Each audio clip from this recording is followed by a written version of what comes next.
ګرانو کتونکو سلامونه کوم. علب خان شیرپوست تاسو په خدمت کې حاضر دی. ګرانو کتونکو څنګه تاسو ته پته ده چې په ملک کې اړې ګړې روان دي او دې وخت کې ملک کې د کرسۍ جنګ هم روان دي او بیا چې کوم نقصانات شو، کومه ترهګري شوله، کومه شرپسندي شوله،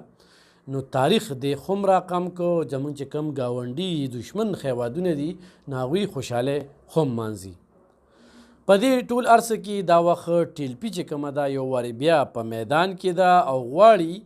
چې حکومت ارزاني ورکړي. هغوی دې وخت کې صرف د قام فکر لري او په 22مه نیټه باندې د کراچۍ نه واله تر اسلام آباده پورې دغه پیدل مارچ دی او دغه پیدل مارچ څومره ورځو کې رارسي شاید چې دا لوی اختر ته دا خبره ورسي. د دوی د دغه احتجاج نه وړاندې 12 روپۍ تیل ارزان شو. دا هم د دغه ټیلپي یو کاوش دی، د دې نه انکار نشته. او بل ورته دا افر هم ورکړه چې په 1 لیټر کې به تاسو له موږ کمیشن درکوو، تاسو دې ته غاړه کیږدئ. خو ګرانو کتونکو دې وخت کې په دې ملک کې دغه سیاسي ګوند چې په هغې باندې شپږ کریکډونې چلیدلي دي او داسې کریکډونې چې رسا رسا یې ویشتې دي او ظلم او جبر یې پرې کړی دی، نه سرکاري ودانو ته نقصان رسولی او نه څه بل څه کړي دي. دا ډاګیزې خبرې دي نو ځکه کوو او هغه یې بیا کاله دم وګرځول. چونکې نن چې کم تنظیم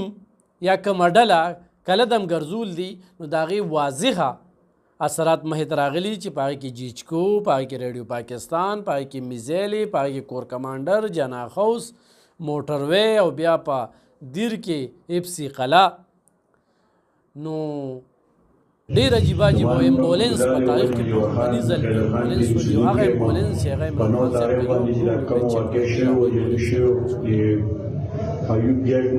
نو دغه صورتحال چې کوم دی هغه رامخې ته دي. په دې وخت کې په میدان دغه یوه ډله ده چې اواز پورته کوي. پکار ده چې هغه غمخوارو ته، غریبو ته، هغه سوچ کوونکو ته هغوی ته د دې دا تخریبونه یاد وي. پاکستان زنده‌باد، پاکستان زنده‌باد، شورای پاکستان زنده‌باد. او نن بیا چې کوم دی نو ډېر لوی لالچ ورکوي خو لالچ ته نه ټینګېږي. ګرانو کتونکو تاسو دا ویډیو ګورئ، بیا دا تصویر ګورئ. دا په باجوړ کې خلک راغونډ شوي دي او پلاران د خپلو بچو دپاره د حکومت نه هم فریاد کوي او دا هم ورسره وایي چې موږ به د زمان پارک مخې ته احتجاج کوو. زموږ بچي خو دې ام پي ګانو ام ان ګانو ورغلا کړو او د دوی په ایما باندې او په وینا باندې دغه توړ پوړ کړی او احتجاج ته تللي دي. نن دغه مشران په سورو ننوتي دي او زموږ تپوس پوښتنه نشته. لکه زمونږ د عمر ستاسو تجربه کار خلک یې هلته عمران خان صاحب زمونږ خپلو مشرانو ته مطلب دا ټانګې دا سیستم دا حالات داسې نه وو ښه ساده مطلب هغه د خپلو کسانو ګراني دی او یا یو څه دغه راغلی دی بلکې انکاري دي چې کوم شوي دي زمونږ د عمل سره راغلی دی. پیغمبر صاحب په حدیث باندې موږ رد لګولو کوشش کړی، داسې پرې د رد کوشش کړی. څوک ولله د هغوی په ظالمانو خلکو په ظالم پاچا مستحب کېږي. دا چې دوه نیم کالو له موږ باندې مستحب شوی و. د مسلم لیګ کس دا د دیو په پردي احتجاج کې څوک لیوني دي چې ورځي او په اسلام آباد لاهور او په داسې ودانو باندې کیمرې لګېدلې وي. نو په کیمره کې ټول شکلونه مخې ته راغلي دي چې دغه شکلونه څوک دي. د 400 موټروی 30 کروڑ پورې نقصان شوی دی، د سواټ موټروی 60 کروڑ پورې. دلته لا هغه انچارج وایي هغه هم دا وایي چې نه دا خو بل څوک راغلي دی. زما د طرف نه ستاسو ټولو ډېره مننه، شکریه چې تاسو په یو شارټ نوټس باندې راغلې، ځکه چې ستاسو زړه غوښتل دغه شانتې خلک هم پکې. زه د فلاحي تنظیم د طرفې په سکولونو کې ماشومانو ته نظریې ورښودې ته دا خبره کول غواړم چې څنګه د سوشل میډیا باندې دا ډېر ورځونه د 9 مهینه بلکې دا بدل شروع شوي دي. نو زه دا به لنډو کې دا خبره وکړم چې دا 75 سال زموږ د ملک د جوړېدو شو په دې کې داسې حالات نو راغلي. زموږ پلاران زموږ نیکونه چې وو هغوی عقل پوهه والا خلکو هغوی ته پته وه چې لکه څوک زموږ دشمن دی څوک زموږ دوست دی. هېڅکله داسې خبره نه وه شوې. خو اوس دا سازشونه دي او زموږ د هارمي د کمزورتیا دپاره، زموږ د پولیس د کمزور کولو دپاره، زموږ د ادارو د کمزور کولو دپاره دا پروپاګنډه شروع شوې ده. نو د دې دپاره موږ روتو او ان شاء الله نرخصي په یو شان پاک آرمي سره پولیس سره ودرېږو او هر قسم قربانۍ ته تیار یو چې څه زمونږ او د خپلې ډلې سیاست کوي یعنې د خپل محکمې د هغې دپاره څوک غواړه د ماشوم دپاره اواز پورته که نو استاز به ډیوټي پرېښودله او درنوله به ته او د دوی خو ټول عمر په درنو کې په حکومت کې هم درنې او بغیر حکومت هم درنې اگر چې کله د پښتونخوا حکومت ختم شو نو درنې هم ختمې شوې کمې شوې ځکه چې خزانې پیسې هغه ټولې په دې کې لاړې ضایع شولې زه قوم ته دا وایم چې دې وخت کې په دې ملک کې کومه شرپسندي وشوه دا کم شرپسند قام مخې ته رالو د دې په ضد دې پورې کاروی وشي د بېګناه خلکو خلاف یو بلکل دې نه کوي د بېګناه خلکو ورسره چې کوم دی انتقامي کاروي نه کوي چې د دې خلکو خلاف کاروي نه شوه سبا به بله پارټي راځي او دغسې باندې توړ پوړ به کوي بیا په کمانډر او جیچکو باندې ورغلل او بیا په بینکونو هم ورځي او په نورو بلډینګونو هم ورځي دا یې پرون چې کوم دی په پښتونخوا کې د وسلو کاروبار کوونکي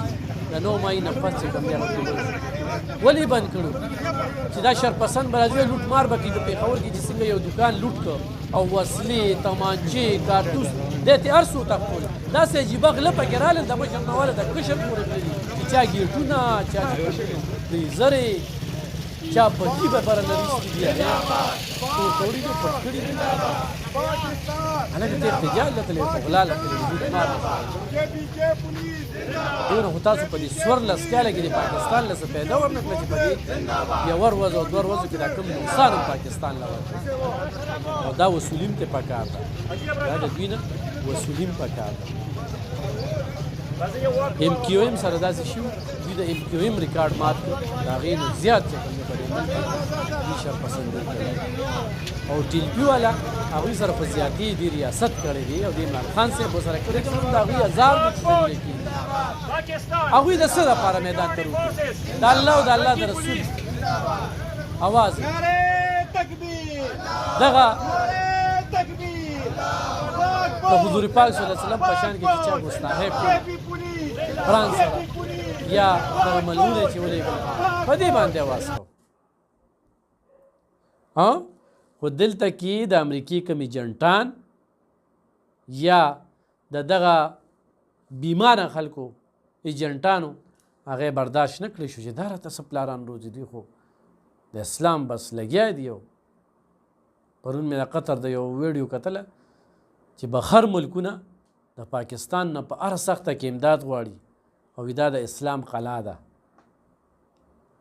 او په دغه حکومت کې زموږ دین ډېر وچړلی شو دی وایي یاره د ختم نبوت تقریرونه هم کړي دي یاره دا تقریرونه هم کړي دي په بار ملک هم کړي دي هلکه تقریرونه خو به زه ډېر وکړم عملي زما ځمکني حقایق څه دي دا خو پالیسي ده چې د امریکې خلاف به خبرې کوي خو دلته به کار کې د امریکې ټول عمر دا منافقت کړی دي چې خپل ایجنټانو ته یې ویلي دي چې موږ پسې وایه خو کار زموږ دپاره کوئ په دې باندې لږ ځان پیول پکار دي د دوی دې ما ته په احتجاج کې ووایي که نه چې امریکا مرداباد یې ویلې ده دې خبرو ته لږ غوږ کېږدئ خلکه مه ګمراه کوئ حقیقت ته وګورئ ټول اثرات مخې ته رالل